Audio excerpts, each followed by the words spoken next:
Hello, my name is Rodney Fanner, and I am administering an exam, specifically the listening comprehension portion of the KTEA3.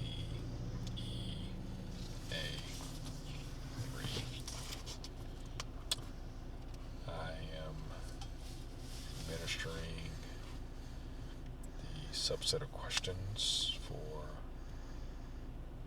someone in grades greater than 12. I will introduce the candidate, and we will call her Ms. Emily. Ms. Emily, could you say hello for the record? Greetings. Okay. I consent. The way I'm going to administer this test, Emily, is I will read a passage and I will pause after reading. I will read the passage again, and then I will ask you a series of questions. You are not allowed to take notes while I am reading. Are there any questions? No. Okay. And the passage begins as, how did car makers of the past design a new car without the computers they rely on today?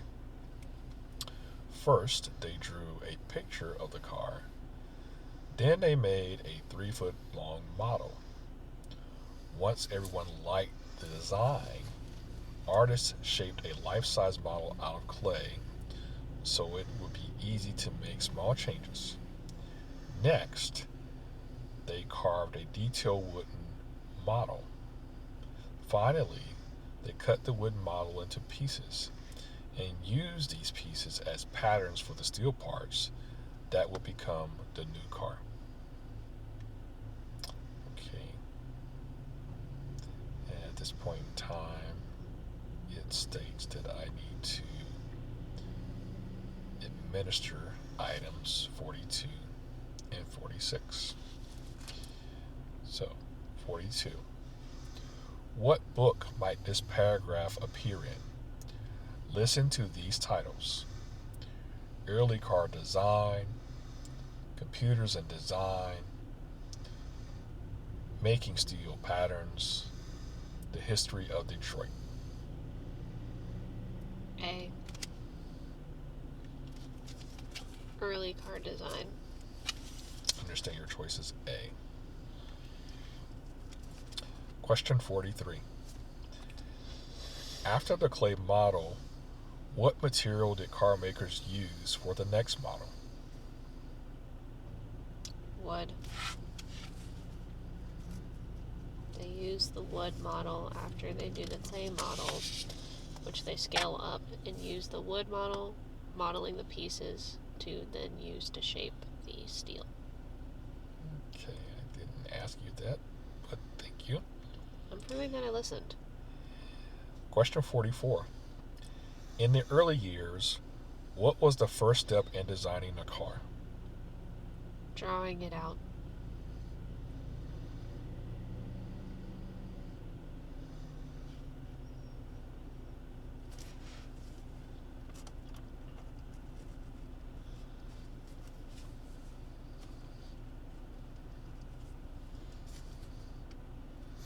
Question 45. What was the benefit of using clay to make the model? You could make minor changes if needed because it was easier to work with.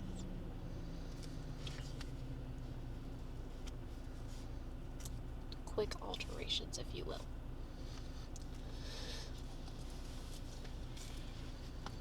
Okay. Question 46. Why did they cut up the wooden model?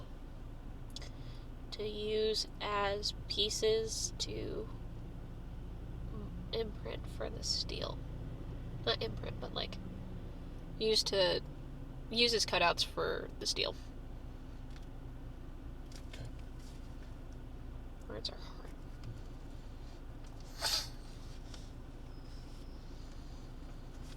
Okay.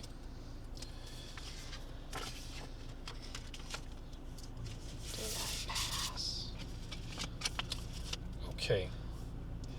Next series of questions, I am going to read a passage to you, and I'm going to ask you a series of questions. Do you understand? Yes. Okay. Ming Fei was at home eating lunch when the whole world shuddered.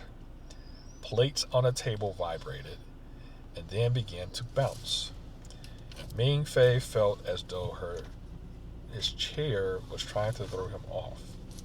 Suddenly, the music from the radio stopped and the lights went out. The same thing had happened just a year ago, and Ming Fei knew that he should stand in the doorway to protect himself in case the house started to crumble. But as quickly as it began, the earthquake stopped.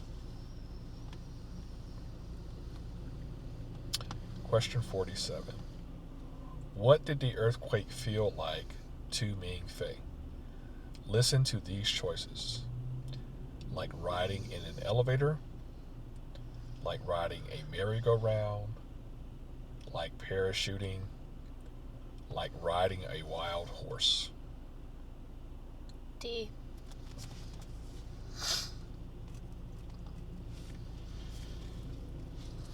How long did Ming Fei know that he should stand in the doorway? As soon as he realized the signs of the earthquake, and then it ceased. So pretty much instantaneously.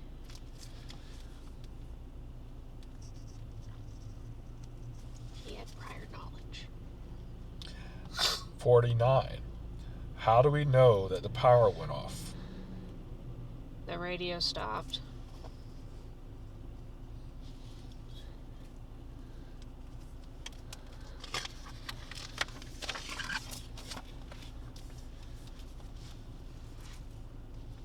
Okay. The next passage. The world's oldest homes are probably the mammoth bone houses found in the Ukraine and built more than 18,000 years ago. So far, the remains of 5 of these homes have been discovered. It most likely took about 5 or 6 days to build each of these houses. The builders used bones of giant mammoths to construct a frame, and then they covered the frame with animal skins. The completed house, which could hold about 10 people, often had a hearth and a work area. Tools, jewelry, figurines have been uncovered.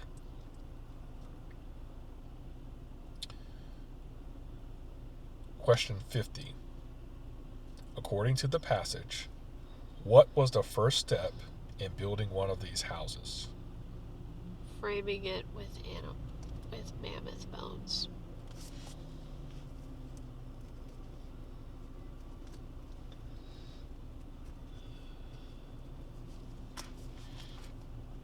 Question 51.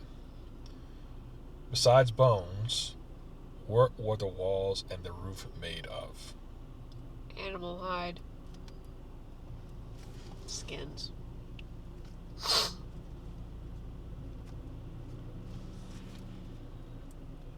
Question 52. About how long did it probably take to build a house? 5 days. 5 to 6 days.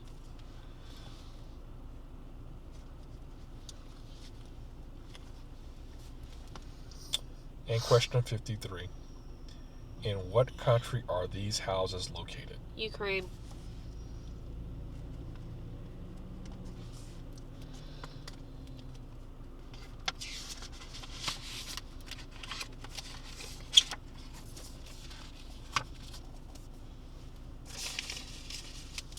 Okay. The next passage. The Arabian or Arab horse is coveted for its beauty, stamina, speed, and gentleness. Many of the stories have evolved about the animal's origin. One legend suggests that the horses descend from 7 prize horses owned by King Solomon of Israel. Another legend from Muslim folklore claims the first Arabian horses belonged to the founder of Islam, the Prophet Muhammad. Wherever this breed originated, little doubt exists that these horses were bred to withstand long treks across arid lands. Question 54. According to the passage, which of these words does not describe Arabian horses? Listen to these choices: swift, unpredictable, beautiful, gentle, hardy. B. Unpredictable.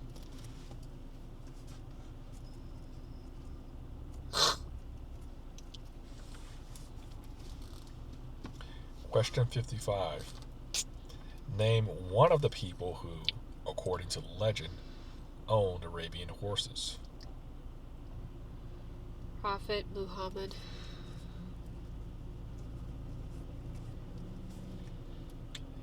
And question 56. Name 2 reasons why someone might want an Arabian horse rather than another kind of horse. Number 1, they're good. They're pretty looking. Number 2, they are known for their stamina. One might call them reliable. Okay.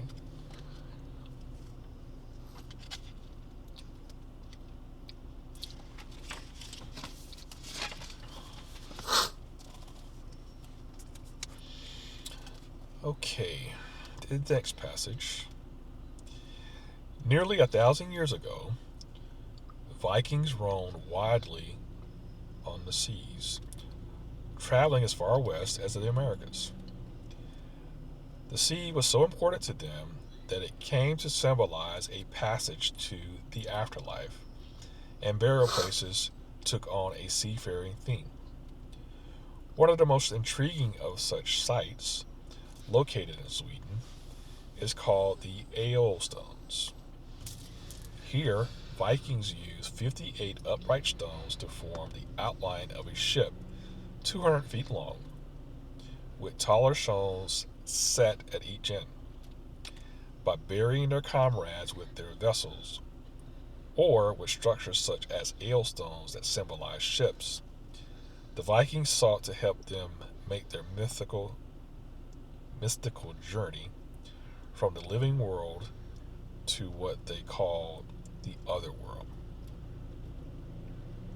Question 57. In what country are the stones located? Sweden. Question 58. What would be a good title for this paragraph? Listen to these choices: stone structures in Sweden, ancient shipbuilders, Viking burial practices, Viking conquest. C.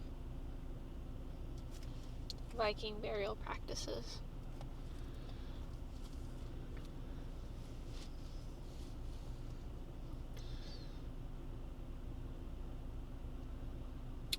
And question 59. Where did Vikings believe they were taken by ship after they died? The other world. Where did they believe they were taken afterwards? The other world. Okay. Just trying to make sure I heard you correctly. Okay. Okay, and the last passage states 1600 years ago, the city of Rome boasted 28 public libraries. At that time, books were written by hand on long strips of parchment that were rolled into sticks. Each Roman library kept a catalog of all the parchments it possessed. If you wanted to read a book by Aristotle, you first looked for its number in the catalog. Next, you found the case where the parchment was stored. Finally, you matched the catalog number to the one printed on the ticket attached to the parchment. Once you found your book, you could not take it home with you. Everyone in Rome read the scrolls in the library. Question 60. Which of the following is the best title for this paragraph? Listen to these choices: Ancient Roman Libraries, Ancient Roman Literature, The Invention of Cataloging, Books on Parchment. A. Ancient Roman libraries.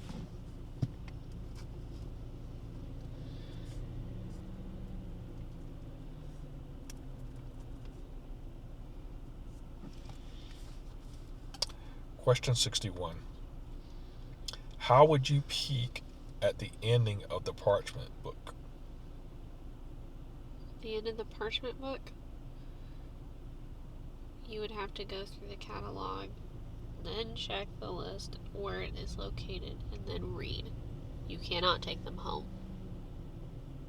You would have to literally pull it back to the very last page. But you'd also have to check it out. Check it in would be the term. Okay. Their process makes no sense, but it's cool. And question 62. According to the passage, what are two ways in which ancient Roman libraries were similar to modern libraries? They had a cataloging system, and they had specific collection. They had a cataloging system, and then they also had specific books based on specific authors in their library. So they had a wide variety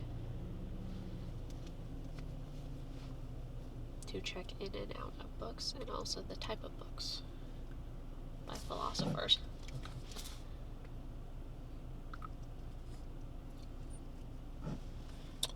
Okay. That is the end of the exam. Thank you, Emily, for your time. And I will score your exam and let you know how you did. Yay!